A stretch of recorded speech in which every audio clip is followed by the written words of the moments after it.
Et donc c'est parti pour cette semaine 3 du Poké Draft Team Tournament. On est un peu crevax, mais on fait avec. On va d'abord faire un petit retour sur cette semaine 2. Il s'est passé quoi? Les moustaches ont atomisé Limoges. Ils prouvent qu'ils ont des bons éléments, qu'ils peuvent aller au bout. Pour l'instant, ils ont l'air d'être plutôt en forme. Ils ont des bons éléments qui s'affirment. Là où les Nocta Limoges, qui sont pourtant une équipe avec beaucoup de joueurs au moins corrects, ont réussi à perdre beaucoup de matchs, ce qui pourrait être inquiétant contre la plupart de ces équipes avec des individualités incertaines. On a vu les Tokotoro tenir leur rang en remportant leur match. Bon, malheureusement pour les pronostics, les Québécois se sont fait laver par les Anorits. Et les Emolgate ont réussi un petit peu à montrer leur résilience, même s'ils étaient annoncés loin derrière avec une équipe qui tenait assez peu la route. Ils ont accroché un second match nul et ils sont toujours invaincus. Donc si on regarde le classement, on a quand même les moustaches en tête. Devant la Norite qui étaient deux des équipes un petit peu en vue. Les Tokotorois qui pourraient reprendre un petit peu leur trône. Enfin, prendre leur trône pour la première fois et essayer d'être un peu sérieux dans la semaine à suivre. Et les Nocta Limoges ont l'air d'être dans ce ventre mou qui leur va assez bien. Il y a Limoges dans le nom d'ailleurs. Ventre mou, bref. Donc ensuite on a bien sûr les 4 derniers qui vont probablement bouger un petit peu, mais c'est ceux qu'on voyait bien derniers. Donc Louvarbicha, Morpréal, les Molgate et Chenipan. Donc pour l'instant on a une sorte de hiérarchie quand même respectée. On attend quand même de voir les Louvarbicha se relever après 2 défaites consécutives. Car pour l'instant c'est bien eux qui sont derrière les Québécois et derrière les Molgates. Donc à voir pour cette semaine 3 qui va sortir vainqueur et qui va sortir grand perdant.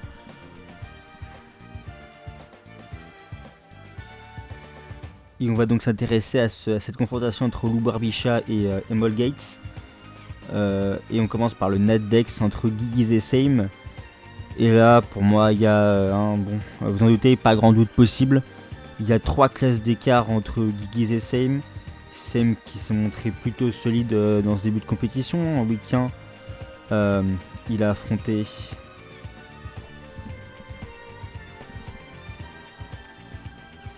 Barto et il l'a emporté tranquillement.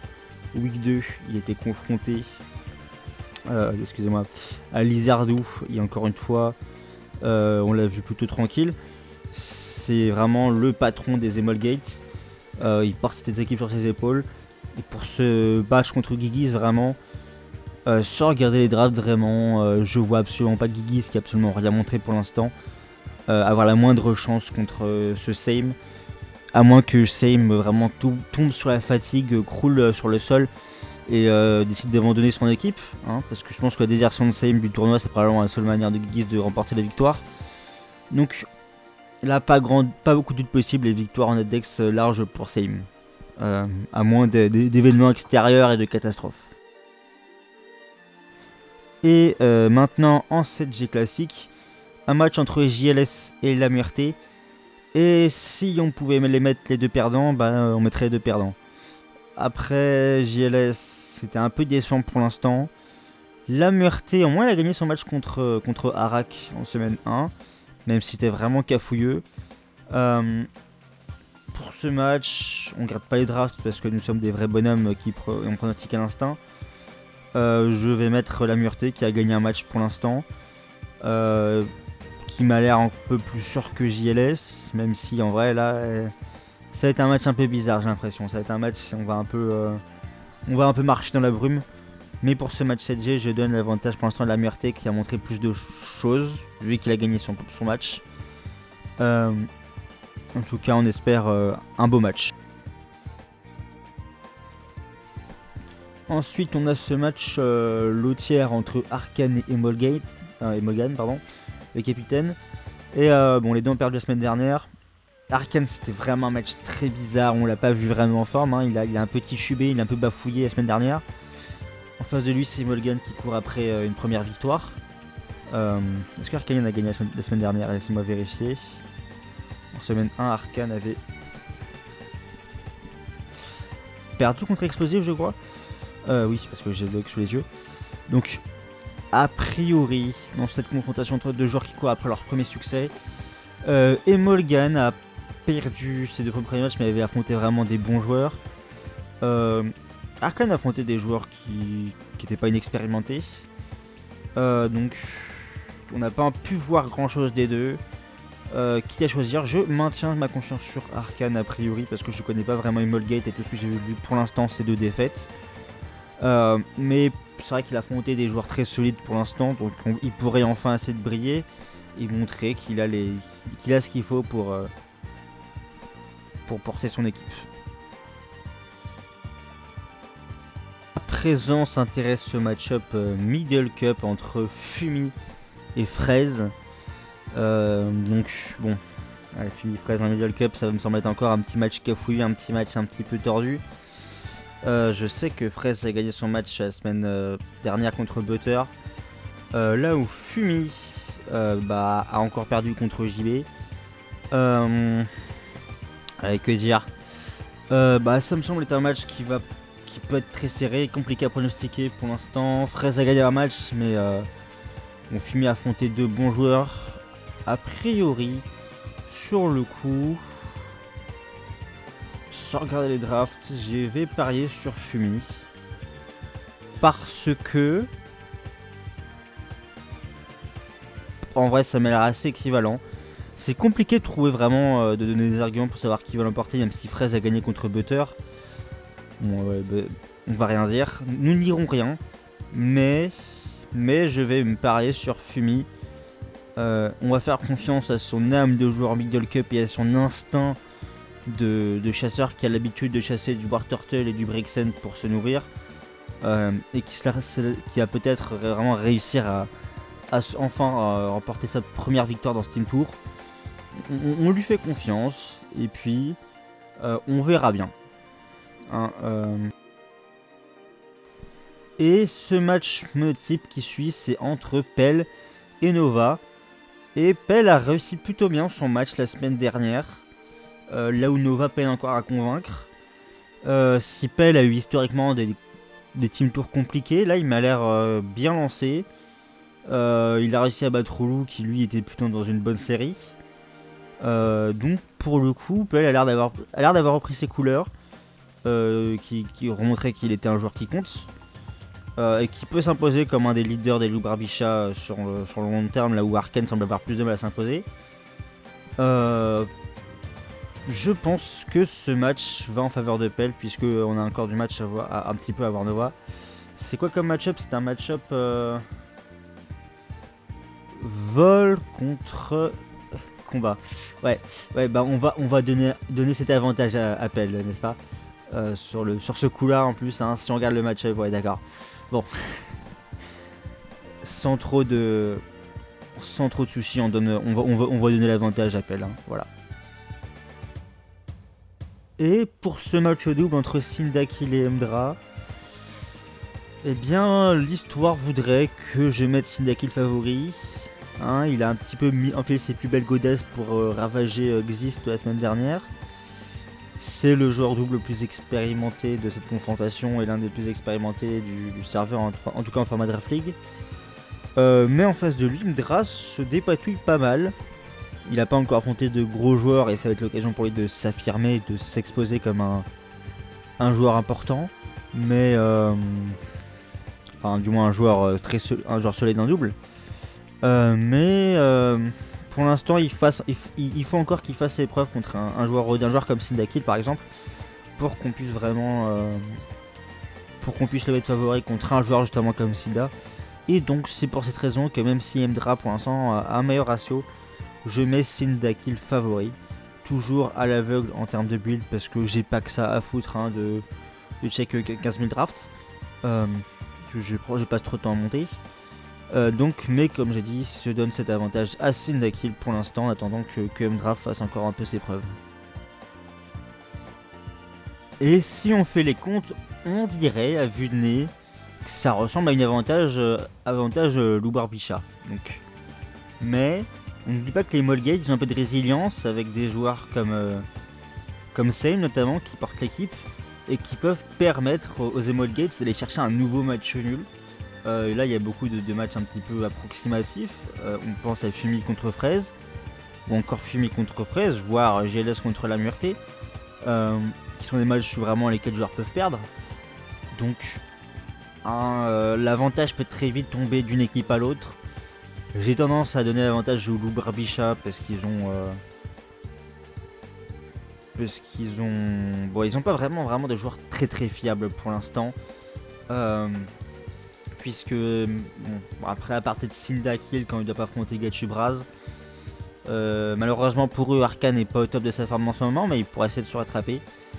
Mais on va donner cet avantage au Barbichat, même si peut-être un match nul serait plus censé vu la trajectoire actuelle des Emolgates, qui semble le viser le parcours nul, composé de matchs nuls. Voilà.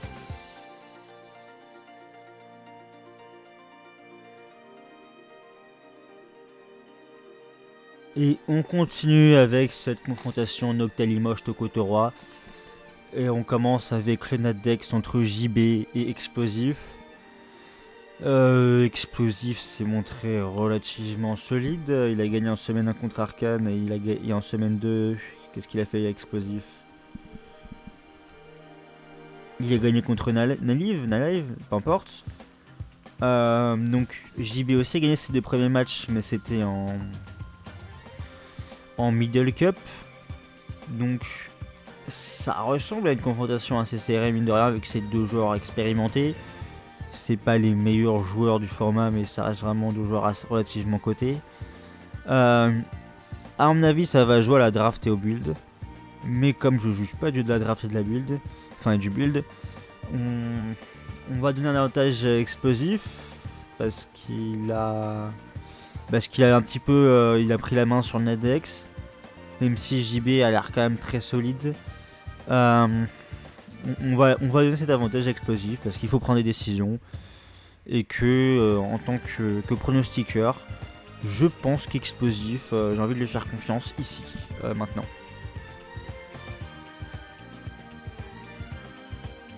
Maintenant s'intéresser à ce match-up Gen 7 entre Jengariza et Jengaster, le derby des Jenga. Et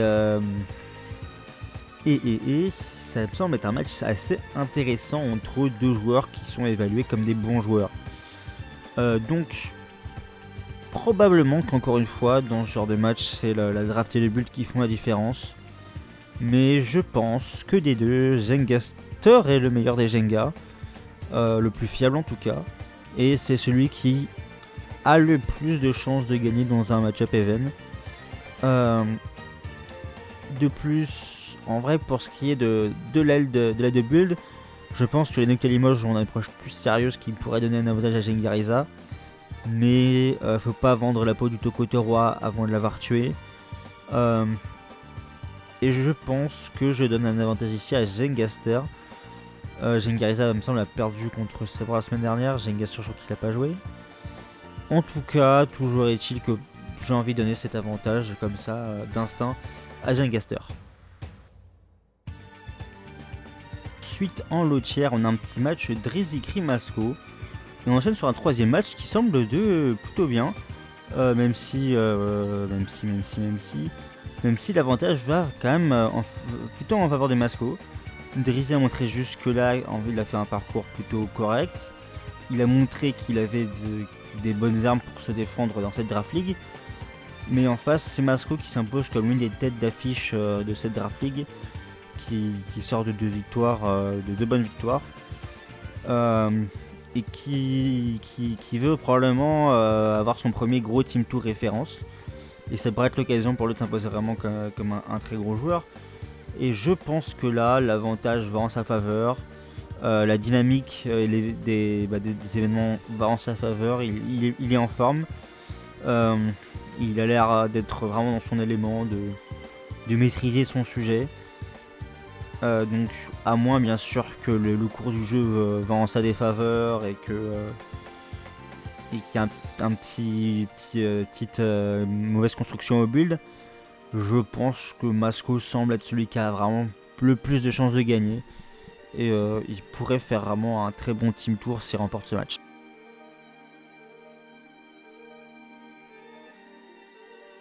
Et en Middle Cup, encore un match qui a l'air intéressant, on dirait presque une vraie draft league. Donc entre Saiyan et le Denis, malheureusement c'est pas dans un vrai tiers, c'est en Middle Cup. Donc le Denis qui ressort de sa tanière. Saiyan qui est plutôt en forme, laissez-moi vérifier. Saiyan, c'est quoi en semaine 1 Saiyan Saiyan. De toute façon, j'aurais probablement écrit au montage son victoire. Il a gagné en semaine 1 contre Fumi. Et en semaine 2, il a perdu contre Cresrel. Mais dans un match Middle Cup où en plus c'est le Denis qui joue, j'ai pas beaucoup confiance en le Denis. Je pense que sur le sérieux, le Denis là, j'ai pas tellement confiance. On peut le dire sur l'investissement quoi faut dire le Denis pour ce match Poké Draft Team Tournament en Middle Cup.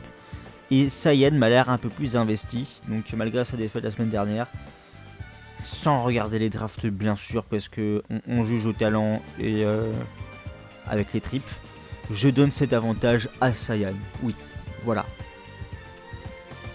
Ensuite, monotype, CK contre Lou.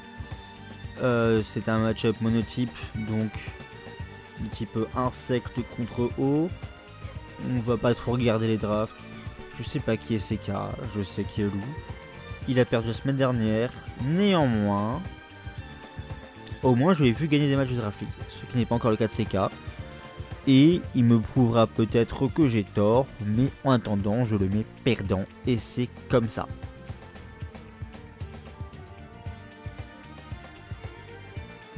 Et enfin, le match-up double entre Gachu et Kaikit.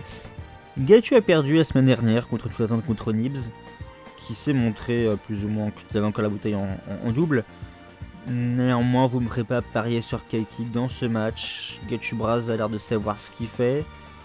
Et à moins d'avoir une draft vraiment supérieure, ce qui n'est probablement pas le cas de Kaikit.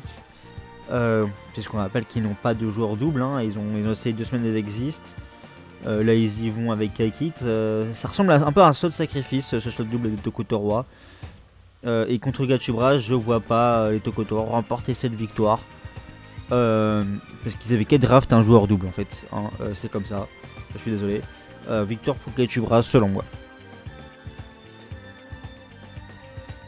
Et vraiment cette semaine on a des belles affiches dans ce match Noctalimosh Tokotorois. Et beaucoup de matchs très disputés qui pourraient tourner à la faveur des deux équipes. Donc pour le coup je vais miser sur un match nul entre les deux confrontations. Un match nul bien sûr qui n'arrangerait personne mais qui pourrait aider à qualifier dans playoff, garder leur avantage sur le bas du tableau. Mais là, malheureusement pour les Tokotorois, ils ont des slots un petit peu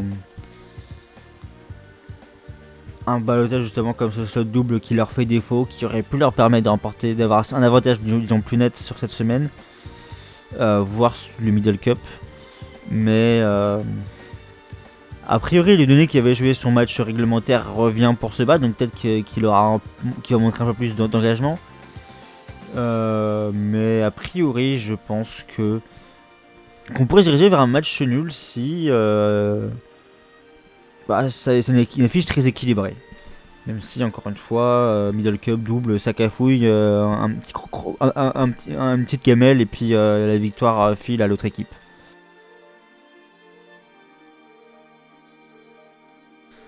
Maintenant, on s'intéresse à cette confrontation entre les deux équipes de haut de tableau, les Moustaches et la Norit. Et on commence par le match 8G, même si apparemment ça a été inverti avec le 7G, donc c'est peut-être le match 7G, entre Romix et Arak. Donc comme on ne sait pas vraiment dans quel tir ils vont jouer, exceptionnellement cette fois-ci, on va pas faire une analyse détaillée des drafts et des deux joueurs. Néanmoins, dans ce match, Romix, il me semble qu'on l'a pas encore vu de gagner le match, contrairement à Arak, même malgré sa semaine 1 compliquée. A priori, c'est un joueur qui a déjà joué en Draft League. On va pas trop se prendre la tête dans cette confrontation pour l'instant. Tant que Romix n'a pas encore fait ses preuves, on va donner cet avantage à Arak, qui m'a l'air d'être plus safe, même si pas si safe que ça, on va dire qu'il semble être plus safe. À présent, le match 7G ou 8G, on verra, entre Cresrel et Barto. Cresserel a fait son entrée dans la compétition, il a fait ses mises en jambes avec un petit match Middle Cup qu'il a remporté, là où Barto a enchaîné 2 défaites en Abdex. Ou alors c'est en CG, bon, je sais plus. Des deux joueurs, je pense que Barto c'est le plus expérimenté, peut-être le meilleur. Mais je pense que c'est Cresserel qui a le plus de chances de l'emporter, du moins. C'est celui que je vois remporter ce match. Barto a l'air d'être sur une pente assez compliquée, même s'il a affronté des joueurs plutôt solides. On va voir dans ce match s'il a de quoi faire contre un joueur un peu moins fort que lors des 2 premières semaines. C'est vrai que Cresserel il n'est pas du même sonné que ses encos précédents. Donc c'est peut-être un match où Barto va enfin faire la différence. Mais j'ai envie de voir Cresserel l'emporter. Parce qu'on verra bien. Et pendant que je suis en train de parler, les match-ups sont en train d'être changés sur le doc. Donc on dirait que c'est bien un match 8G que Cresserel va remporter peut-être. Même si je pense que Barto des deux est le meilleur. Il faut parfois prendre des risques. Ensuite, petit match lotière Sabreur contre Champion. Un match qui a l'air intéressant entre 2 joueurs solides qui font un bon début de compétition. Les deux m'ont l'air solides. On va un petit peu s'intéresser au match, leur match précédent. Sabreur, on va voir que il a joué un match Middle Cup avant de gagner son match la semaine dernière. Je crois que c'est en lotière. Donc il a l'air de montrer que c'est un joueur un petit peu de calibre. Face à lui, Champion, qui a gagné contre Emolgan en semaine 1 et qui a gagné contre Papyrus, je crois, en semaine 2. Il n'a pas vraiment affronté de cador pour l'instant, Champion. Et c'est pour ça que, disons que ça va affronter des joueurs plus rodés. Des deux joueurs, c'est celui qui m'inspire le plus confiance, même si Champion est vraiment un des joueurs solides, un peu un des piliers des Anorites. Et je pense que le succès des Anorites cette saison va beaucoup dépendre de lui. Néanmoins, même si on sait bien sûr qu'il a vraiment les armes nécessaires pour faire tomber Sabreur, je pense que c'est Sabreur qui m'inspire le plus confiance dans ce match. Un des joueurs devra perdre pour la première fois cette semaine. Et à moins bien sûr que l'avantage des drafts sont fleurs de champion, je pense que Sabreur a les armes qu'il faut pour l'emporter. Ensuite, petit match-up, Middle Cup, Yorkan Dexa. Yorkan a l'air plutôt en forme en ce moment, c'est un petit peu la clé de voûte des Alolan Moustache. Exa s'est fait chasser en double la semaine dernière, revient sur du Middle Cup. Middle Cup c'est un petit peu cafouilleux, donc compliqué un petit peu de s'intéresser au niveau des deux joueurs dans des vraies draft leagues, mais pour ce qui est du Middle Cup, je sais pas si Exa ou Yorkan en ont fait. Des deux joueurs, Yorkan est le meilleur. Néanmoins, je donne un avantage à Yorkan. Même si Middle Cup close, les deux joueurs peuvent l'emporter, hein, ça m'a l'air assez serré. On fait confiance à... J'aurais pas cru dire ça un jour, mais on fait confiance à Yorkan ici.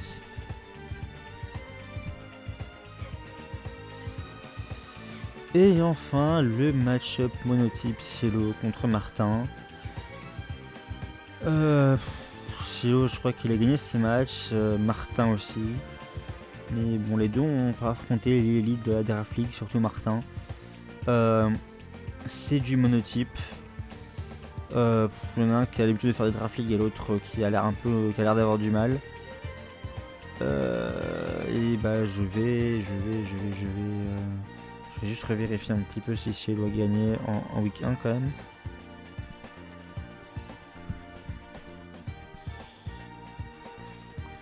Ouais, contre Jodan. Et en week 2, il avait affronté juste Silver. Ouais, les deux n'ont pas affronté des très bons joueurs. Bon, pour l'instant, ils se baladent, mais les deux sont pas non plus des très gros joueurs de Draft League. Je vais donner l'avantage à Cielo parce que c'est du monotype. Même si Martin s'est montré plus ou moins en forme aussi en mono. En vrai, les deux pour l'instant, ils ont pas vraiment eu de véritable opposition pour l'instant. Désolé pour les joueurs qu'ils ont affrontés, mais voilà. Faut dire les termes. On donne l'avantage parce que c'est du mono à Cielo, mais en vrai c'est compliqué un petit peu à analyser. C'est quoi comme. On va quand même regarder le xénotype. On a du dragon contre du sol. Bon, on va dire que c'est un match-up qui est équilibré. Bon, on va le donner à Cielo, même si on s'en fout. On s'en fout, il est 1h du matin. C'est bon. Et enfin, le match double entre MXF et Riyadin. Riyadin qui revient après avoir perdu son match contre Emdra en semaine 1. MXF, on va rapidement regarder un petit peu ce qu'il a fait pour l'instant. MXF, il avait perdu contre Blue, il me semble, du coup en semaine 1. Et il avait décidé, comme Riyadin, de ne pas jouer en semaine 2. Donc après les deux ont perdu en semaine 1 et reviennent pour s'affronter en semaine 2, en semaine 3. Après donc une petite pause. Donc apparemment c'est 2 jours doubles, donc ça fait plaisir de voir un match entre 2 jours doubles. Mais j'ai pas vraiment encore vu de match de Riyad pour l'instant pour un peu juger de son niveau. On va partir du principe qu'MXF est plus ou moins bien évalué en double. On va lui donner l'avantage pour ce match. Bon, je commence à être fatigué, donc on va pas être expansif. Dans ce match, dans cette confrontation, je vois les moustaches l'emporter. Pour l'instant, ils font de bonnes figures avec quelques joueurs en forme. Ils ont fait une démonstration la semaine dernière. Je pense qu'ils sont sur une bonne voie pour aller loin, du moins jusqu'en phase de playoff. A priori, je leur donne un avantage d'expérience avec des joueurs comme Sabreur et Yorkan, voire MXF, qui forment un corps solide. Même si les Xénorides vont avoir leur mot à dire avec pas beaucoup de matchs qu'ils pourront disputer.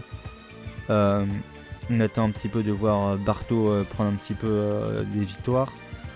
A priori avantage moustache, mais ça va être une confrontation très disputée en haut du tableau. Maintenant on va s'intéresser au bas du tableau. Donc Morpreal, Chenique, Pampan, et j'ai fait le dire en entier, attention. Donc on commence direct avec le Nadex, Imox contre Lizardou. Pour l'instant Imox c'est vraiment la valeur sûre des Morpreal. Lizardou se défend, mais pour l'instant Imox a l'air en forme, comme il est en forme, il a l'air assez compliqué à prendre. Je pense que Lizardou est un peu trop tendre pour triompher ici. Même si ça m'étonnerait pas tant que ça qu'il gagne ce match, on va quand même donner un avantage côté Imoxtag. Ensuite, un petit match Gataku d'Agiz. D'Agiz, Gataku, un petit match pour du 7G. Est-ce qu'on va dire qu'il est intéressant ? Intéressant, je sais pas. Donc au moins on revoit un peu d'Agiz qui avait donc en semaine 2 affronté Nova, l'avait emporté sans souci. Là où son adversaire du jour, qui se trouve donc avait affronté, bien sûr laissez-moi vérifier parce que je suis fatigué. Getaku.